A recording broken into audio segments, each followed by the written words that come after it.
Assalamualaikum warahmatullahi wabarakatuh. Kali ini saya akan menjelaskan tentang tata nama senyawa kimia. Tata nama senyawa kimia yang pertama ada tata nama senyawa kimia kovalen. Senyawa kovalen itu terdiri dari non dan non logam. Di sini kita akan mengenal dengan istilah mono yaitu 1, di yaitu 2, dan tri yaitu 3.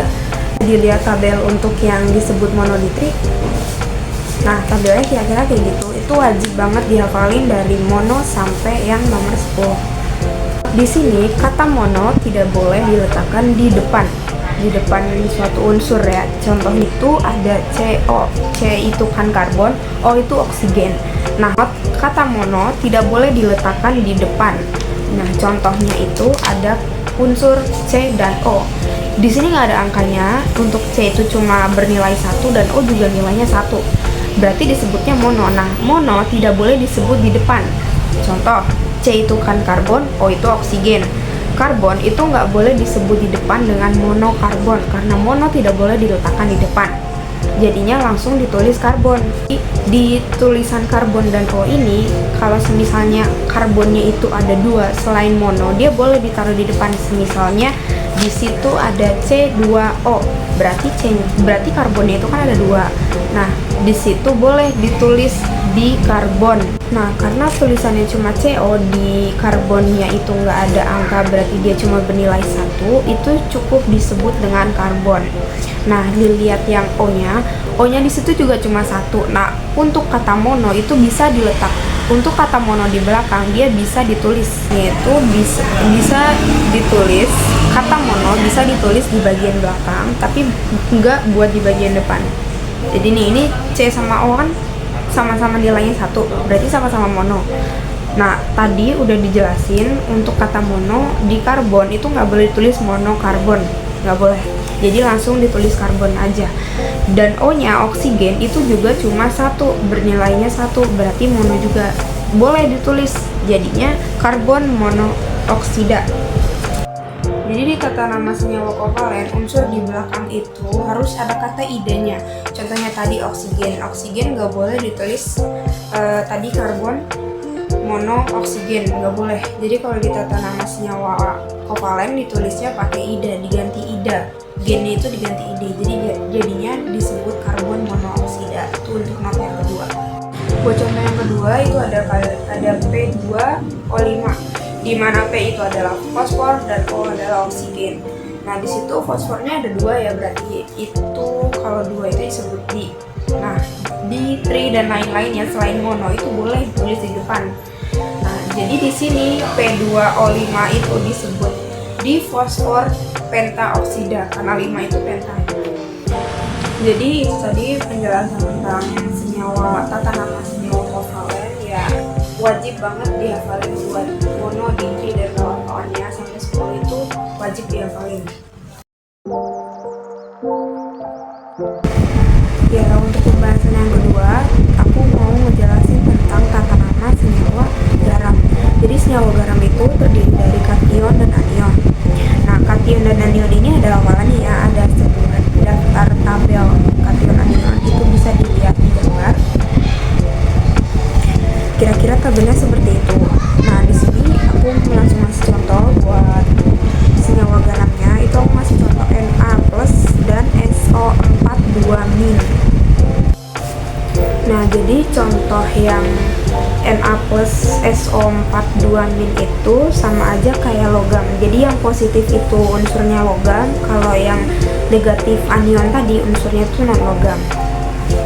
Nah, karena tadi nilai kation itu positif dan nilai anion itu negatif, bukan berarti ya senyawa kovalen tadi itu tandanya bukan anion plus anion, karena negatif sama negatif bukan karena non logam sama non logam.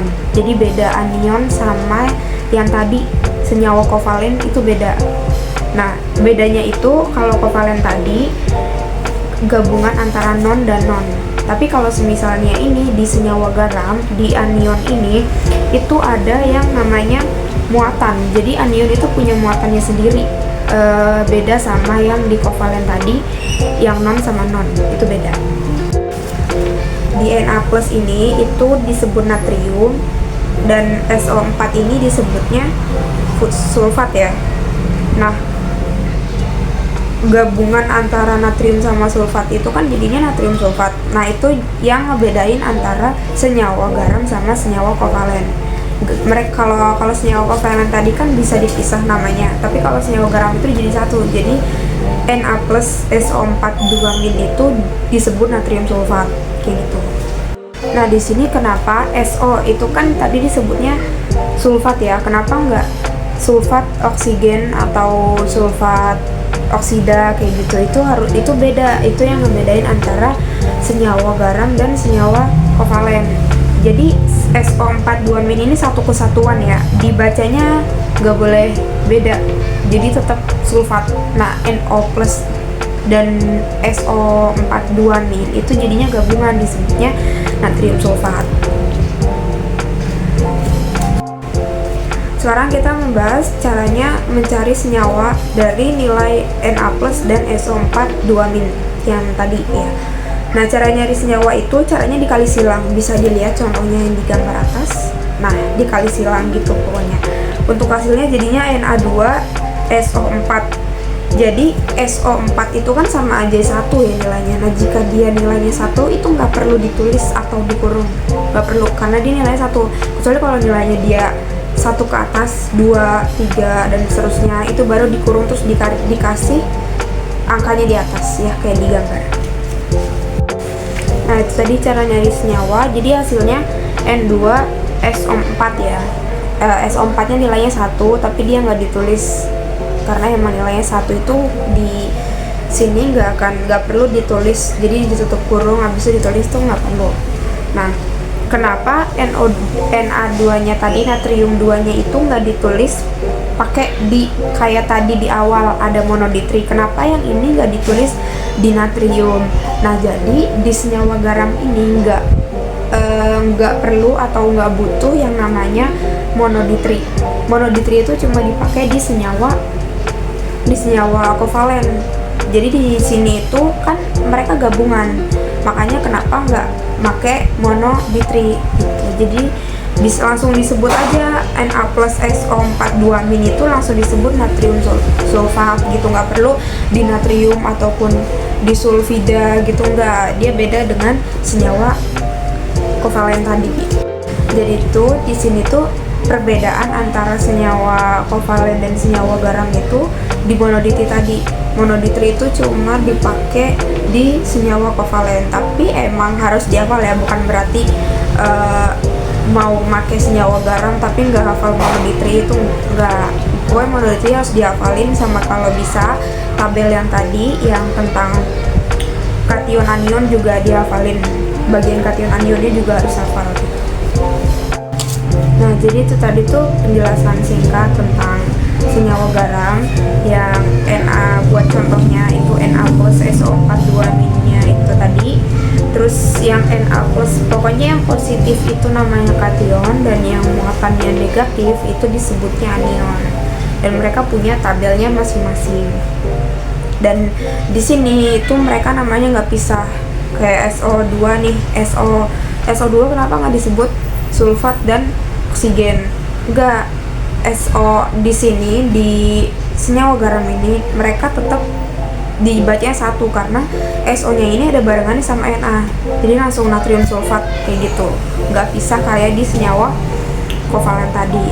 Nah, perlu diingat itu, pokoknya intinya tabel antara tabel antara kation dan anion sama monoditri sampai 10 sisanya.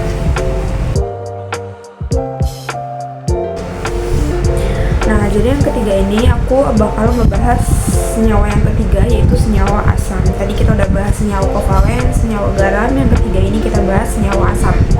Senyawa asam ini ya terdiri dari hidrogen yang ini ya, yang positif ditambah anion. Nah, H plus dan anion ini disebutnya asam, senyawa asam gitu. Nah, di senyawa asam juga kita nggak boleh pakai monoditri sama monoditri, tetra itu kita nggak boleh pakai di senyawa garam, juga di senyawa asam. Jadi monoditri itu khusus dipakai buat senyawa kovalen yang tadi. Nah, di sini aku bakalan ngasih contoh langsung ya buat senyawa asamnya. Contohnya itu ada HNO3. Nah, H itu kan jika ada H di depan itu namanya asam, disebutnya asam. Jadi HNO3 ini disebutnya asam nitrat, NO3 itunya asam, NO3 nya itu namanya nitrat, jadi digabung mereka HNO03 itu, HNO3 itu digabung menjadi asam nitrat. Nah, jadi apakah banyak orang yang masih ngomong H di depan tadi itu kebanyakan ngomongnya hidrogen nitrat, jadi mereka bukan nyebutnya asam gitu. Sebenarnya nggak apa-apa disebut dengan hidrogen, tapi lebih tepatnya itu jika ada tulisan H di depan kayak gini contohnya HNO3 itu lebih baik disebut dengan asam nitrat atau asam yang lainnya. Ya sebenarnya nggak apa-apa disebut hidrogen, cuma lebih tepatnya aja disebutnya asam. Nah, bisa dilihat lagi di atas itu aku ngasih contoh lagi. Contoh yang kedua ada H2SO4. Nah, H2SO4 ini SO4 disebut sulfat, jadinya H2SO4 disebutnya asam sulfat. Kenapa ini nggak boleh ditulis di asam sulfat gitu? Nggak boleh ya, karena H punya nilainya 2 itu nggak boleh berarti disebut dengan diasam, nggak boleh, karena seperti tadi ya, mono, ditri, dan teman-temannya semuanya itu cuma dipakai di senyawa kovalen, nggak berlaku di senyawa garam ataupun senyawa asam. Nah, itu bisa dilihat di tabel atas. Aku ngasih lagi contoh. Itu contohnya ada CH3COOH. Kenapa kali ini hanya nggak di depan gitu? Nah, khusus untuk CH3COO ini nggak boleh. H yang sebagai asam, yang hidrogen tadi itu ditaruh depan. Jadi khusus yang ini hidrogennya ditaruh di belakang, asamnya ditaruh di belakang H-nya itu. Nah, di sini di CH3COOH tadi itu kenapa nggak boleh hanya ditaruh di depan? Karena CH3COO ini udah punya babnya sendiri, dia masuk ke senyawa karbon, ada di senyawa karbon, jadi ada babnya sendiri gitu. Makanya ini khususnya hanya ditaruh di belakang gitu.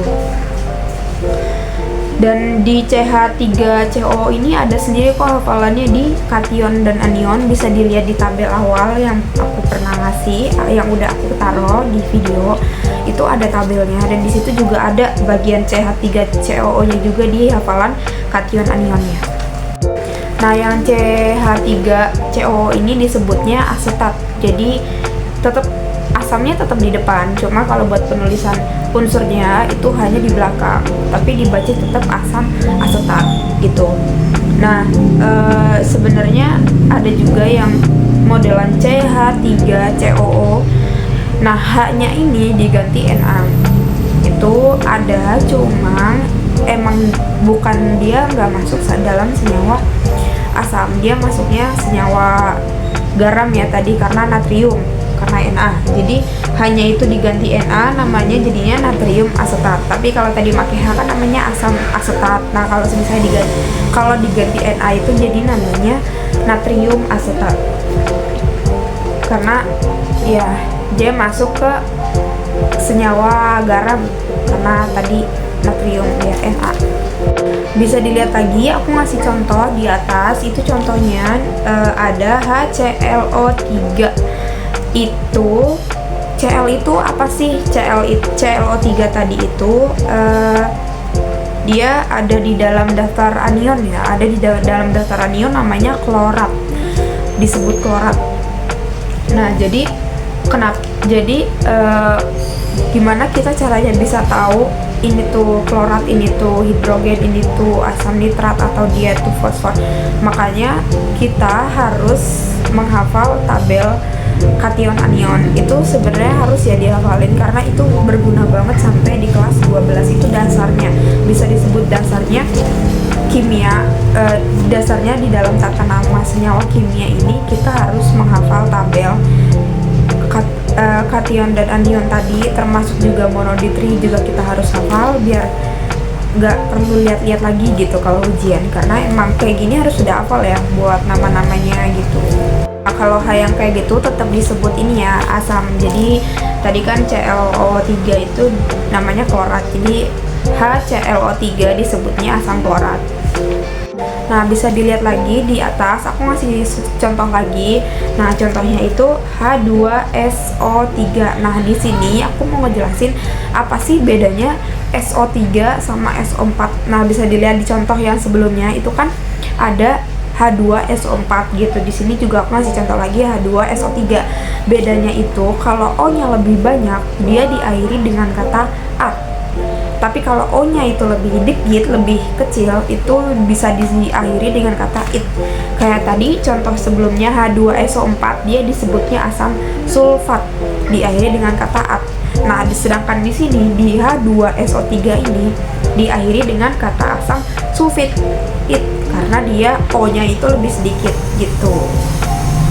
Nah, itu sebenarnya yang O lebih banyak atau lebih dikit itu bisa dilihat di daftar anion. Di daftar anion itu ada urutannya. Sebenarnya ada di tabel. Kalau O-nya lebih besar itu diakhiri dengan kata at, terus kalau O-nya lebih kecil nilainya itu diakhiri dengan kata it. Sebenarnya ada lagi di bawah SO3 itu ada SO2. Pokoknya ada di semua daftar-daftar SO4, SO3, SO2 itu ada di semua tabel anion gitu, bisa dilihat atau kalau mungkin yang sudah hafal ya. Nah, di sini aku ngasih pengecualian contoh lagi ya, bisa dilihat contohnya yang terakhir di atas. Aku ngasih contoh H2O2. Di sini juga ada H ya, tapi buat ini pengecualian ini H kali ini tuh bukan termasuk asam. Bukan asam. Jadi ini H2O2 ini disebutnya hidrogen peroksida ya. Nama khususnya tuh hidrogen peroksida, bukan asam. Ini untuk pengecualian H2O2 ya. H2O2 ini bukan asam. Jadi dia disebutnya hidrogen peroksida. Nah, tadi itu penjelasan sedikit ya, penjelasan tentang senyawa asam. Kalau senyawa asam dan senyawa garam tadi beda ya dengan senyawa kovalen karena mereka nggak pakai monoditri gitu. Nah, terus kalau misalnya kalau senyawa asam ini dia diawali dengan H di awal gitu, tapi emang nggak semuanya. Seperti tadi pengecualian di contoh terakhir aku, dia disebutnya bukan asam tapi dia disebutnya peroksida gitu. Pengecualian disebutnya beda, jadi kayak ada satu kecualian yang hanya itu di depan, bukan disebut asam gitu, dia bukan masuk senyawa asam gitu, beda. Nah, tadi 3 penjelasan tentang tata nama senyawa kimia itu ada senyawa kovalen, senyawa garam, dan senyawa asam. Itu udah kita bahas semuanya, dan sekarang aku mau ngasih contoh soal di terakhir video. Nah, bisa dilihat di atas aku ngasih soal tuliskan nama senyawa berikut. Itu yang A ada SiCl4. Nah, di sini aku ngasih tipsnya dulu.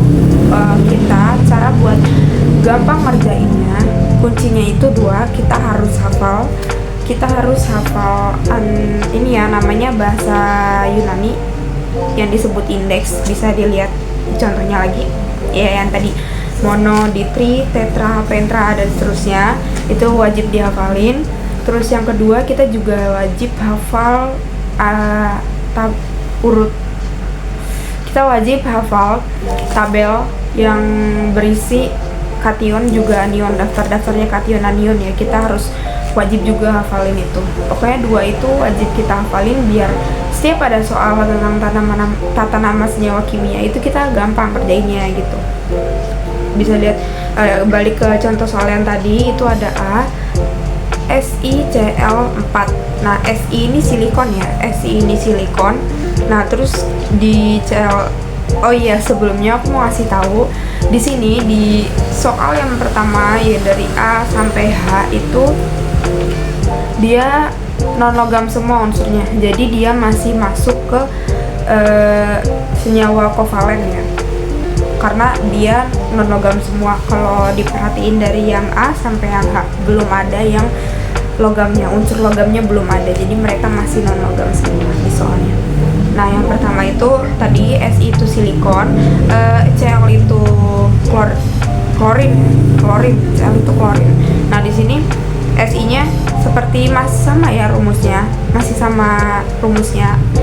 Jika nilai suatu unsur tersebut itu satu atau mono, itu nggak usah ditulis, jadi bisa langsung ditulis silikon aja, nggak usah pakai mono silikon gitu, nggak usah ya, jadinya langsung ditulis silikon. Nah, terus Cl nya tadi klorin seperti sebelumnya. Di senyawa kovalen itu huruf akhirnya atau kata akhirnya itu pasti diganti ida, jadinya klorida. Sebelum ditulis kita harus merhatiin angkanya dulu, nilainya dulu. Nah, nilainya KCl ini kan ada 4 ya nilainya, jadi dilihat di tabelnya itu ada, kalau 4 itu namanya tetra ya, tetra, jadi ditulisnya SiCl4 itu ditulis silikon tetraklorida.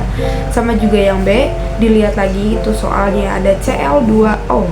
Cl itu sama kayak tadi klorin. Nah, karena di sini Cl-nya itu punya nilainya 2, maka baru itu ditulis ya, ditulis 2 itu kan di, jadinya ditulisnya di klorin.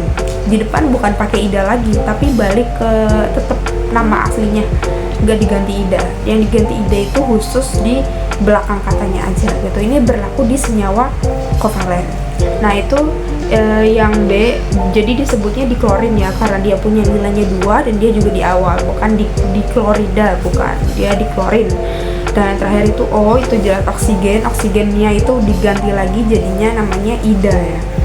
Dilanjut lagi yang C, dilihat itu ada Cl2O5 ya, Cl-nya itu adalah klorin sama kayak atasnya di klorin. Nah, O-nya itu oksigen, 5 itu penta. Jadi nggak di ini ya, dia ditulisnya di depan, bukan oksida penta gitu, atau mungkin oksida tetra gitu, enggak, dia ditulisnya di depan. Jadi perhatiin dulu dia punya nilai berapa, nah baru kita tulis. Jadi di sini ditulisnya di klorin pentaoksida gitu. Dilihat lagi yang D, itu ada PCl5.